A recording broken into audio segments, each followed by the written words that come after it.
राधे राधे। जय गुरुदेव। सभी संत महापुरुषों के चरणों में कोटि कोटि नमन। आज का विषय है जो आजकल लोगों में देखने को बहुत कम मिलता है, और वो है स्थिरता।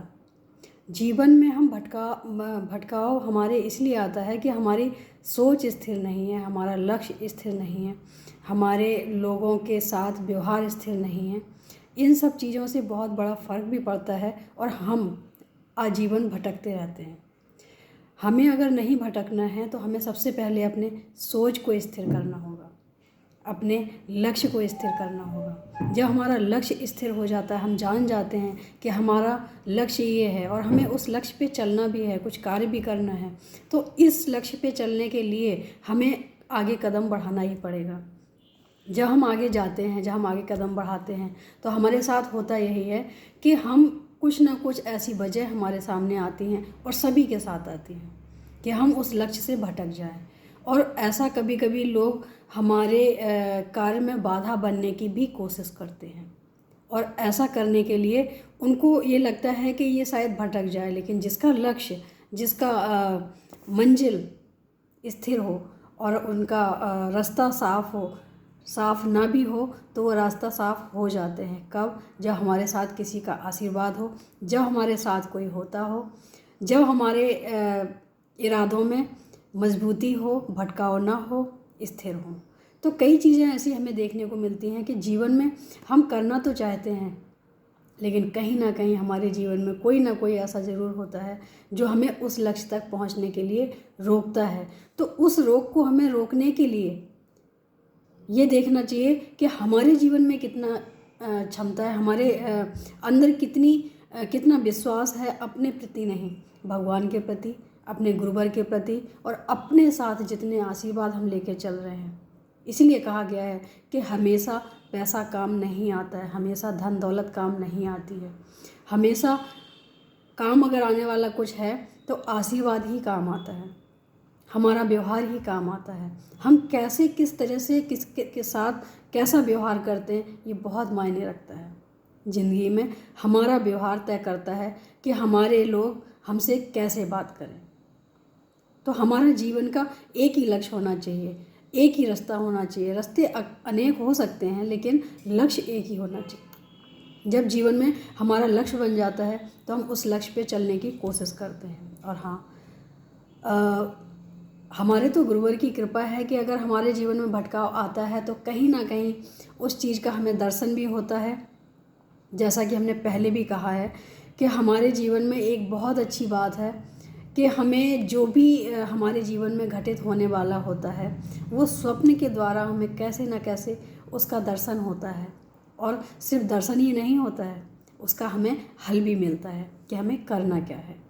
तो हमें लगता है कि जो दूसरों का बुरा करते हैं या बुरा सोचते हैं, वो अपना ही जीवन खराब करें, क्योंकि उन्हें अपने लिए, अपने बारे में बात करने के लिए, अपने बारे में काम करने के लिए, अपने लक्ष्य को तय करने के लिए, अपने रास्तों को चलने के लिए वक्त ही नहीं मिलता है।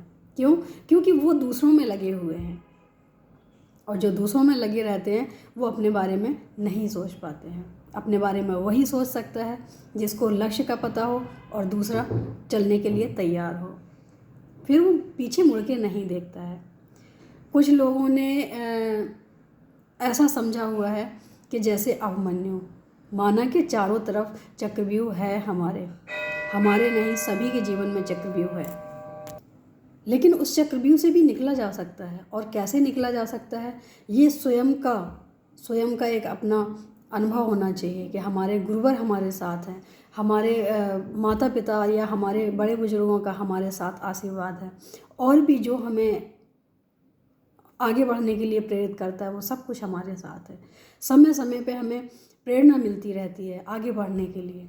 तो हमें अभिमन्यु से सीखना चाहिए कि अगर उन्होंने भगवान को याद कर लिया होता तो शायद वो नहीं उस चक्रव्यूह में मारे जाते, क्योंकि जहाँ हम भगवान को भूलते हैं वहीं हमारे साथ दुर्घटना शुरू हो जाती है।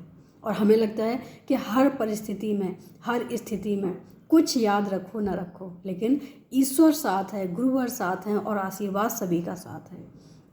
मुझे लगता है कि जीव को जब आगे निकलना चाहिए, जब आगे चलना चाहिए, तो एक चीज़ का अवश्य ध्यान रखना चाहिए कि वो अकेला नहीं है।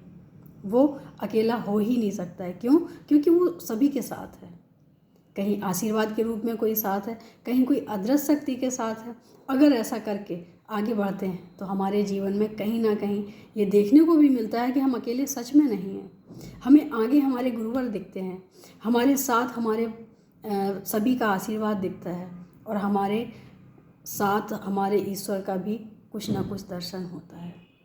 तो अगर जीवन में लक्ष्य बन चुका है तो अपने लक्ष्य को तय करने के लिए अगर हम भटकते भी हैं तो कहीं ना कहीं से हमें प्रेरणा मिलती है, और वो प्रेरणा हमें आगे बढ़ने के लिए प्रेरित करती है, बार बार प्रेरित करती है।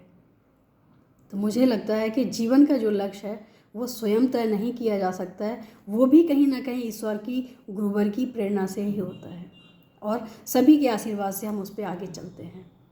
तो हमें करना ये है कि सबसे पहले अपना लक्ष्य तय करें। जब लक्ष्य तय हो जाता है तो ही हम जीवन में आगे चल सकते हैं और रास्ता खोजने की कोशिश करते हैं। जब तक हमारा लक्ष्य ही नहीं होगा तो हम कैसे अपने जीवन में कोई लक्ष्य बगैर कोई रास्ता खोजेंगे? हमारा भटकाव तो रहेगा ही रहेगा, और उस समय हम ऐसे हो जाते हैं कि हमारे सामने कोई भी कुछ भी कहता है तो हमें वही चीज़ें सही लगती हैं। क्यों? क्योंकि हमारा अपना कोई लक्ष्य नहीं है। जब हमारा अपना लक्ष्य नहीं होता है तो लोगों के पीछे चलना हमारी मजबूरी हो जाती है या हमारी आदत हो जाती है। और मुझे लगता है किसी के पीछे नहीं चलना है, हमें अपना लक्ष्य स्वयं तय करना है। अपने लक्ष्य को ढूंढो कि हमारा लक्ष्य क्या है जीवन का, और उस लक्ष्य को पाने के लिए अपने जीवन में आगे बढ़ने की कोशिश करो। अगर भटकाव आएंगे, अगर जीवन में कुछ आएगा, कुछ परेशानियाँ आएंगी, तो उससे भी हल मिलेगा। कब? जब हमारे लक्ष्य को जब हमारा लक्ष्य तय हो जाता है और जब हम लक्ष्य को नहीं छोड़ते हैं, क्योंकि लक्ष्य हमारा अच्छा होना चाहिए। किसी का दुख देने का लक्ष्य है तो कभी पूरा नहीं होगा, और अगर किसी के सुखी करने का लक्ष्य है तो हमेशा पूरा होगा, और उसके साथ हम भी सुखी रहेंगे। जीवन में देखने को मिलता है कि जीवन में जिसने जिसने दूसरों को सुख देने की कोशिश की है उसी ने सुख पाया है। जिसने दूसरों को दुख देने की कोशिश की है उसने कभी सुख नहीं पाया है। इंसान को पता चले न चले, ईश्वर को सब पता चलता है कि तुम किसके साथ क्या करने वाले हो, क्या कर रहे हो, कैसे कर रहे हो।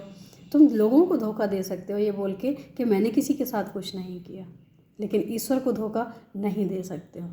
तुम अपने लक्ष्य के लिए आए हो, तुम अपने लक्ष्य के लिए आगे बढ़ो। क्यों किसी के लक्ष्य में बाधा बनने के लिए अपने समय को ख़राब कर रहे हो, अपने जीवन को ख़राब कर रहे हो? ये हो सके तो इसको मेरा निवेदन समझें। ये कोई धमकी नहीं है, लेकिन एक बात है कि जिसके प्रति आप जैसा व्यवहार रखते हैं उसकी हिम्मत, अगर आप उसको गलत दिखाना चाहते हैं, गलत रास्ते पे ले जाना चाहते हैं, तो उसकी हिम्मत भी बढ़ती है, उसकी ताकत भी बढ़ती है, और उसका लक्ष्य भी जल्दी पूरा होता है। तो हमें किसी को गिराना नहीं है, हमें स्वयं उठ के, बार बार उठ के खड़ा होकर फिर चलने की कोशिश करनी है। ऐसा हमारे गुरुवर ने कहा है। और कभी भी किसी के लिए गलत नहीं सोचना है, क्योंकि हमारी सोच हमें मजबूत बनाती है और हमें नीचे भी गिराती है। तो हमें करना क्या है? ये पहले लक्ष्य तय करें और रास्ता अपने आप मिलने लग जाएंगे, और हम मंजिल तक पहुंच जाएंगे एक दिन। मंजिल भी अच्छी हो, रास्ता भी खूबसूरत हो, और हमारी सोच भी अच्छी हो। सोच ऐसी हो कि किसी को दर्द ना दे, हमेशा खुशी दे। आज के लिए इतना ही। राधे राधे, जय गुरु।